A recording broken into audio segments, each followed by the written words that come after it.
Displacement. अब हमारे पास दो वर्ड आ रहे हैं, एक तो डिस्टेंस और डिस्प्लेसमेंट। हो सकता है डिस्टेंस वर्ड आपने काफ़ी सुना है और डिस्प्लेसमेंट भी सुना होगा, लेकिन कभी गौर नहीं किया होगा कि ये होते क्या हैं, क्या इनमें डिफरेंस होता है या दोनों एक ही बात होती है। इन पे कभी भी शायद हो सकता है कि आपने चर्चा नहीं की होगी। आज करते हैं इन पे कि डिस्टेंस और डिस्प्लेसमेंट होता क्या है। ठीक है, एक सिंपल सा एग्जांपल लेते हैं। स्कूलें खुलेगी, स्कूल खुलेगी, आप स्कूल जाओगे। ठीक है, मान लीजिए आप अपने कोई भी स्कूल वैन से आप जाते हैं, तो ये मान लीजिए आपकी ये स्कूल, ये आपका घर है और ये आपकी स्कूल है। ठीक है, और ये आपकी स्कूल की वैन आई या बस आई, कुछ भी आई, और वो आपको लेके इस तरह से चले गए। ये रास्ते आए, रास्ते में घूमते घूमते और आपकी वैन आपके स्कूल में पहुंच गई। तो अब देखो, ये यहाँ से लेके यहाँ तक जो आपने टोटल पाथ कवर किया है, ये 2 किलोमीटर है, 2.5 kilometre, what ever it is called distance. इसे हम क्या बोलते हैं? डिस्टेंस बोलते हैं। जो एक्चुअल में आपने चल के गए हो, एक्चुअल में जो आप मूव करके गए हो। लेकिन अगर मान लो कि आपके घर में कुछ एरोप्लेन की या हेलीकॉप्टर की व्यवस्था है और आपकी स्कूल भी इतनी अच्छी है कि वहाँ पे हेलीपैड लगा हुआ है, तो आप अपने घर से निकले हेलीकॉप्टर में और अपने स्कूल पहुँच गए। अब इस सिचुएशन में भी आप स्कूल पहुँचे और यहाँ भी आपने कुछ डिस्टेंस ट्रेवल की, ये भी डिस्टेंस है, लेकिन ये डिस्टेंस कौन सी है? ये जो पाथ आपने कवर किया है वो इन दो पॉइंट का शॉर्टेस्ट पाथ है। ये कौन सा है? किन पॉइंट्स का? Initial and final point. ये रहा इनिशियल पॉइंट जहां से आपने मोशन स्टार्ट किया, ये रहा फाइनल पॉइंट, और इन दोनों के बीच का सबसे शॉर्टेस्ट पाथ। मैंने ये इन दोनों पॉइंट्स का आपकी स्कूल के घर के बीच का शॉर्टेस्ट पाथ ये बताया है। क्या ये है? क्या आप इससे शॉर्टेस्ट पाथ मुझे बता दो आपके घर से आपके स्कूल पहुंचने का? नहीं है। इसका मतलब ये शॉर्टेस्ट पाथ है। इस शॉर्टेस्ट पाथ को हम क्या बोलते हैं? डिस्प्लेसमेंट बोलते हैं। इसी शॉर्टेस्ट पाथ को हम क्या बोलते हैं? डिस्प्लेसमेंट बोलते हैं। ये चीज़ समझ में आएगी नहीं?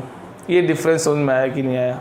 कि एक पॉइंट से दूसरे पॉइंट अगर आप जाते हो तो जो आपका एक्चुअल पाथ है या जो आप टोटल पाथ है, आपका टोटल पाथ है इनिशियल टू फाइनल पोजीशन, वो तो क्या होता है? डिस्टेंस होती है। और आपका उन्हीं दो इनिशियल और फाइनल पॉइंट्स के बीच का जो शॉर्टेस्ट पाथ होता है उसे हम क्या बोलते हैं? डिस्प्लेसमेंट बोलते हैं। तो ये दो चीज़ तो ये हो गई। ठीक है, अब दोनों होने क्या है? पाथ है, ये भी पाथ है, ये भी पाथ है, तो इसकी यूनिट हमारे पास क्या आएगी? मीटर आएगी। किससे मेजर करते हैं इसको? मीटर से। और इसको भी हम मीटर से ही मेजर करते हैं। अरे भाई, हर एक चीज़ की यूनिट होती नहीं होती है। आप रूम का टेम्परेचर किस में मेजर करते हैं? डिग्री सेल्सियस में मेजर करते हैं, या फिर आप मीटर मेजर करते हैं? मीटर मेजर नहीं करते। ठीक है, आप अपना वेट है वो मास है वो केजी में मेजर करते हैं या किसी और डिग्री सेल्सियस में मेजर थोड़ी करते हैं। तो हर एक फिजिकल क्वांटिटी मीनिंग क्या होता है? जिनको हम मेजर कर सके, नाप सके, तोल सके, माप सके। रूम का टेम्परेचर, रूम का एरिया, रूम का वॉल्यूम, ठीक है, किसी चीज़ का फोर्स, इलेक्ट्रिक करंट, मास, टाइम, ये सब मेजरेबल है। इनको हम मेज़र कर सकते हैं, इनको फिजिकल क्वांटिटी बोलते हैं। तो हर एक फिजिकल क्वांटिटी के लिए एक यूनिट का यूज़ होता है। आपको कह दे कि अगर बाज़ार जाइए और बाज़ार जाके 2 चीनी लेके आइए। अब 2 चीनी क्या होती है? या तो 2 केजी होता है, तो ये 2 केजी आगे लगाओगे तो ही तो समझ में आएगा। 2 केजी भी हो सकते हैं, या 2 आप बोल सकते हो पैकेट भी हो सकते हैं, या अपन बोले कि 2 कट्टे भी हो सकते हैं। अब 2 तो पैकेट भी हो सकते हैं, 2 कट्टे भी हो सकते हैं, 2 किलो भी हो सकता है। तो आगे आपको मेंशन करना है, ये नंबर से काम चलेगा। आगे मेंशन करना है कि केजी, ग्राम, टन क्या लेके आना है। तो यूनिट का बहुत बड़ा रोल होता है। तो हम डिस्टेंस या डिस्प्लेसमेंट मेजर करते हैं, वो हम मीटर में यूज़ करते हैं जनरली। ठीक है। प्रैक्टिकल लाइफ में हम किलोमीटर यूज़ करते हैं, लेकिन जो हमारी साइंस कम्युनिटी है बुक्स में हम इनको SI यूनिट बोलते हैं। इस SI यूनिट के अकॉर्डिंग यहाँ पे हम मीटर और मीटर ही यूज़ करते हैं। इनके लिए सिंबल यूज़ करते हैं जनरली X ही यूज़ करते हैं। साथ साथ में कई बुक में स्मॉल s भी यूज़ किया गया है, तो स्मॉल s भी अपन यूज़ कर लेते हैं। जो भी आपको लगे, कंफ्यूज मत होना, x और s गिवन हो तो, ठीक है। ये डिस्टेंस और डिस्प्लेसमेंट है। अब कई बार बहुत सारे एग्जाम में क्वेश्चन आया हुआ है कि ऐसी कौन सी सिचुएशन है, in that situation we can say कि that distance and displacement are equal, दोनों इक्वल, दोनों एक ही बात होगी। किस सिचुएशन में वही चीज़ डिस्टेंस है और वही चीज़ डिस्प्लेसमेंट है। वो सिचुएशन क्या है कि अगर मान लो ये आपका कोई पॉइंट, यानी आपका हाउस मान लो और आपकी स्कूल बिल्कुल सामने है, इस पॉइंट से इस पॉइंट पे, ये पॉइंट बिल्कुल सामने है, बिल्कुल नाक की सीध में बोले अपन वैसे बिल्कुल सामने है। तो आप यहाँ से यहाँ चलोगे तो अब ये तो आपका टोटल पाथ है, यानी ये तो आपकी डिस्टेंस है। और अगर आपसे डिस्प्लेसमेंट पूछे तो दोनों पॉइंट का शॉर्टेस्ट पाथ भी यही आने वाला है, यानी यही क्या है, डिस्प्लेसमेंट है। तो यही डिस्टेंस, ये डिस्प्लेसमेंट किस सिचुएशन में, when object move along a straight line, एक सीधी लाइन में अगर ऑब्जेक्ट चलता है, स्ट्रेट लाइन में चलता है, तो आपका डिस्प्लेसमेंट डिस्टेंस बराबर होते हैं। यानी ये पॉसिबल है, क्या पॉसिबल है कि आपका डिस्टेंस है वो इक्वल हो सकता है किसके, डिस्प्लेसमेंट के। किसके इक्वल हो सकता है, डिस्प्लेसमेंट के इक्वल हो सकता है। क्या ऐसा हो सकता है कि आपकी जो डिस्टेंस है वो ग्रेटर देन डिस्प्लेसमेंट हो, ऐसा भी पॉसिबल है। ये रहा एग्जाम्पल, यहाँ से आप जाओगे तो ये 2.5 किलोमीटर आया, मान लो आपका घर आपकी स्कूल से 2.5 किलोमीटर है, लेकिन ये बात आपको पता है कि अबाउट मान लो ये 1 किलोमीटर ही आता है, तो डिस्टेंस ज़्यादा हो सकती है और हमेशा डिस्टेंस ज़्यादा ही होगी, या तो बराबर होगी इस केस में, या डिस्टेंस ही हमेशा ज़्यादा होगी डिस्प्लेसमेंट के, ठीक है। ये पॉसिबल है, ये पॉसिबल है। ये कभी भी पॉसिबल नहीं है कि आपकी जो डिस्टेंस है वो डिस्प्लेसमेंट से कम हो जाए, ये कभी भी नहीं हो सकता, क्योंकि सबसे शॉर्टेस्ट पाथ ये है और डिस्टेंस भी यही हुई। और इस केस में अब ऐसा नहीं हो सकता कि ए और बी के पॉइंट में आप पाथ कोई भी ले लो, इससे बड़ा पाथ ही मिलने वाला है, या तो ये मिलेगा या इससे बड़ा पाथ ही मिलेगा। अगर आप ऐसे भी आते हो ए से बी, तो ये डिस्टेंस है और ये डिस्प्लेसमेंट है, ये पाथ बड़ा है, ये पाथ छोटा है, ठीक है। तो ये डिस्टेंस डिस्प्लेसमेंट में ये एक इम्पॉर्टेंट फैक्टर है जो आपको ध्यान रखना है। बहुत सारे एग्ज़ाम जो कंपटीशन एग्ज़ाम्स हैं उनमें ये क्वेश्चन पूछ लिया जाता है। एक बात और होती है, वो बात क्या होती है कि डिस्प्लेसमेंट क्या जीरो हो सकता है क्या, डिस्टेंस या डिस्प्लेसमेंट कोई भी जीरो हो सकता है क्या? तो आंसर है डिस्टेंस तो कभी भी जीरो नहीं हो सकती, डिस्प्लेसमेंट जीरो हो सकता है। यानी कोई ऑब्जेक्ट अगर मूव करना शुरू करे, कोई ऑब्जेक्ट मूव करना शुरू करे और वापस वहीं आ जाए, अगर वो मूव करेगा नहीं, वहीं का वहीं रहेगा, तो ना डिस्टेंस है ना डिस्प्लेसमेंट है। लेकिन मूव करने के बाद, मोशन करने के बाद, तब क्या पॉसिबल है कि वो मोशन भी कर चुका है, मूव अपनी जगह से हो चुका है, लेकिन डिस्प्लेसमेंट उसका जीरो आ रहा है। क्या ऐसा पॉसिबल है? हाँ पॉसिबल है, लेकिन डिस्टेंस जीरो नहीं हो सकती। अगर वो मूव कर गया तो कुछ ना कुछ चला है, वो जो चला है वो ही डिस्टेंस में काउंट होगा। तो यहाँ देखो, अगर ये ऑब्जेक्ट मान लो यहाँ से स्टार्ट होके और वापस घूम के यहीं आता है, तो आपकी डिस्टेंस तो क्या होगी, ये टोटल पाथ डिस्टेंस होगी।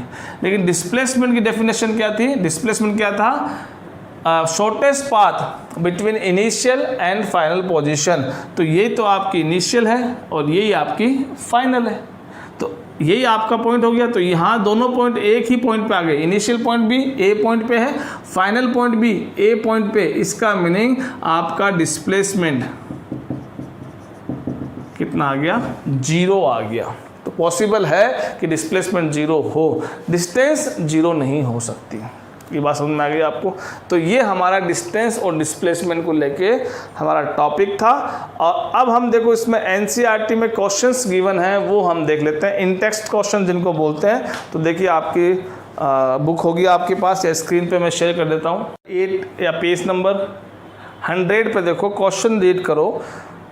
An object has move through a distance, can it has zero displacement? If yes, support your answer with an example. अभी अभी मैंने आपको ये समझाया है कि डिस्प्लेसमेंट जीरो हो सकता है, और उसका एग्जाम्पल मैंने आपको दिया है ये वाला। आप ये भी कह सकते हैं कि अगर कोई ऑब्जेक्ट सर्कुलर मोशन करता है तो भी यही सिचुएशन आएगी, वो घूम के वापस वहीं आता है, तो डिस्टेंस तो सरकमफेरेंस के बराबर हो गए सर्कल की, लेकिन उसका डिस्प्लेसमेंट आपका जीरो काउंट होगा। सेकेंड क्वेश्चन देखिए, 100 है, इन टेक्स्ट क्वेश्चन है, ये बुक के चैप्टर के बीच में क्वेश्चन आए हुए हैं, और सेकेंड क्वेश्चन है, फर्स्ट क्वेश्चन का मैं आंसर दे चुका हूँ। ये क्या कह रहा है कि एक स्क्वायर फील्ड है, ठीक है, और वो 10 मीटर साइड उसकी, और एक फार्मर करता है, इसके कॉर्नर पर चलता है, राउंड कंप्लीट करता है, वो 40 सेकेंड लगाता है, 40 सेकेंड्स में, यानी 40 सेकेंड्स में वो पूरा राउंड कर लेता है, ऐसे घूमता है और 40 सेकेंड अपना राउंड पूरा कर लेता है, ठीक है। यहाँ से मान लो उसका मोशन स्टार्ट होता है। अब वो रुकता नहीं है, क्वेश्चन कह रहा है वो रुकता नहीं है, वो कंटिन्यू मूव करता है, और 2 मिनट 20 सेकेंड तक वो चलता रहता है, और फिर जाके वो रुक जाता है। तो क्वेश्चन में पूछ रहा है कि कितना डिस्प्लेसमेंट हुआ उसका। तो देखो यहाँ से स्टार्ट करते हैं, अगर यहाँ से लेके यहाँ तक ये आया तो यहाँ तक 40 सेकेंड वो ख़त्म कर देता है। अब आपके पास टोटल कितने सेकेंड है, तो आपको पता है 2 मिनट्स है, 1 मिनट में 60 सेकेंड्स होती है, तो 2 मिनट्स में 120 और 20 सेकेंड और चल रहा है, यानी टोटल वो 140 सेकेंड मोशन करेगा। तो देखो यहाँ से स्टार्ट हुआ, ये घूम के यहाँ तक आया, 40 सेकेंड दोबारा राउंड कंप्लीट करेगा, दोबारा 40, यानी 40 + 40 अगली बार 80 सेकेंड हो गई, यानी 80 सेकेंड स्पेंड हो चुकी है और 2 राउंड कंप्लीट कर चुका है। फिर दोबारा घूमेगा तो फिर कितना हुआ, फिर 40 सेकेंड यूज़ हुई, उसको ऐड कर दो, यानी 120 हो गया। अब 20 सेकेंड और चलेगा, वो कितना चलेगा, 20 सेकेंड और चलेगा, यानी यहाँ पहुँच गए। अब यहाँ से 20 सेकेंड चलेगा। तो देखो एक्चुअल में क्या है, ये 4 10 10, तो हम क्या देखते हैं कि मान लो ये सेकेंड 10 सेकेंड है, क्योंकि ये टोटल राउंड करने में 40 सेकेंड ले रहा है, तो ये 10 सेकेंड, ये 10 सेकेंड और ये 10 सेकेंड, ऐसे तो गया। तो अब 120, देखो पहले 40 सेकेंड, फिर 80 सेकेंड, फिर 120 सेकेंड, वापस यहाँ आ गया 120। अब चलता है 20 सेकेंड और, तो 10 सेकेंड यहाँ पे लग रहे हैं, 10 सेकेंड यहाँ पे। क्वेश्चन कह रहा है कि पूरा राउंड करने में 40 सेकेंड लग रहा है, तो हमने डिवाइड कर लिया कि 10 + 10 + 10 + 10 40 हो गया। तो इसका मतलब लास्ट में ये यहाँ ख़त्म करता आके, तो ये आपका फाइनल पाथ हो गया। तो अब आपका डिस्प्लेसमेंट क्या पूछ रहा है, डिस्प्लेसमेंट क्या होता है कि इनिशियल और फाइनल पॉइंट के बीच की डिस्टेंस देखनी है। ऑब्जेक्ट ऐसे गया है तो ये डिस्प्लेसमेंट है, ऑब्जेक्ट अगर ऐसे ऐसे ऐसे ऐसे ऐसे ऐसे ऐसे ऐसे गया है तो भी ये डिस्प्लेसमेंट है, क्योंकि हमें डिस्प्लेसमेंट जब निकालना है तो हमें केवल इनिशियल और फाइनल पॉइंट पे ध्यान रखना है।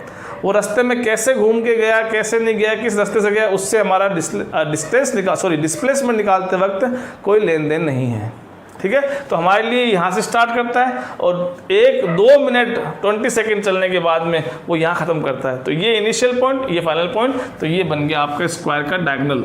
ये आपको निकालना है, आप ये निकाल सकते हैं पाइथागोरस थ्योरम से। आपको पता है कि ये 10 मीटर है, ये 10 मीटर है, यानी ये तो साइड 10 मीटर है, ये 10 मीटर है, तो ये आप निकाल सकते हैं। पाइथागोरस थ्योरम यूज़ कर लीजिए। क्या होती है 10 का स्क्वायर + 10 का स्क्वायर, यानी 2 × 10 का स्क्वायर कर दो, 2 × 10 का स्क्वायर, तो 10 का स्क्वायर तो 10 बन के बाहर आ जाएगा, √2 अंदर आ जाएगा और ये आपका आंसर आ जाएगा। तो 10 √2 मीटर आपका आंसर आ जाएगा, ठीक है।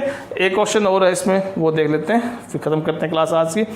Which of the following is true for the displacement, कौन सी बात सही है डिस्प्लेसमेंट के लिए।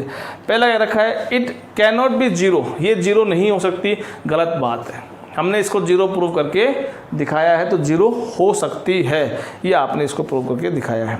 दूसरा, it magnitude is greater than the distance travel by the object, नहीं, ये भी फॉल्स है, क्योंकि मैग्नीट्यूड हमेशा लेस देन ही होता है। डिस्प्लेसमेंट का मैग्नीट्यूड वर्ड कहाँ से आ गया बीच में, ये क्या होता है। मैग्नीट्यूड का मीनिंग क्या होता है, जिसको हम सिंपल वैल्यू बोलते थे। जैसे आपको मैंने कहा कि आप कितनी चीनी लेके आए, आपने कहा 2 kg, तो वो 2 वैल्यू है। जिसको आप बचपन में या छोटी क्लास में आप वैल्यू करते थे, मैथमेटिक्स में वैल्यू पुट करो, तो जो वैल्यू वर्ड है ना वही अब यहाँ मैग्नीट्यूड बन गया है। उसको हम क्या बोलते हैं, मैग्नीट्यूड, वैल्यू, मान, ठीक है, नंबर पुट करो, तो वो क्या है, मैग्नीट्यूड ही है। अब थोड़ी बड़ी क्लास में उसका नाम क्या कर दिया है, मैग्नीट्यूड कर दिया है। तो इसको मैग्नीट्यूड समझिए आप, एक नंबर है। जैसे मान लो कि आपका ये अभी आया है कि डिस्प्लेसमेंट आपने निकाला, आपने क्या निकाला है, मैग्नीट्यूड निकाला है। डिस्प्लेसमेंट का कितना मैग्नीट्यूड आया, 10√2, ये मैग्नीट्यूड है। यानी जो आपका आंसर आ रहा है वो ही मैग्नीट्यूड होता है, और उसके साथ कौन होती है, यूनिट होती है उस फिजिकल क्वांटिटी की। जैसे यहाँ डिस्प्लेसमेंट था तो आगे अपन ने मीटर लगा दिया, ठीक है। तो ये दोनों बात ही फॉल्स है इस क्वेश्चन में जो दे रखी है, ना तो वो 0 हो सकता है, और हमेशा डिस्प्लेसमेंट जो है वो डिस्टेंस से कम ही होगा, बराबर हो सकता है लेकिन ज़्यादा नहीं हो सकता, ठीक है। तो आज की क्लास में हम इतने ही क्वेश्चंस करते हैं, इतना ही पढ़ते हैं, और अगली क्लास में मिलेंगे हम। तो अब हम आगे बढ़ेंगे, यूनिफॉर्म मोशन, स्पीड, वेलोसिटी के बारे में डिस्कस करेंगे, ठीक है। तो मिलते हैं नेक्स्ट वीडियो में। Thank you so much.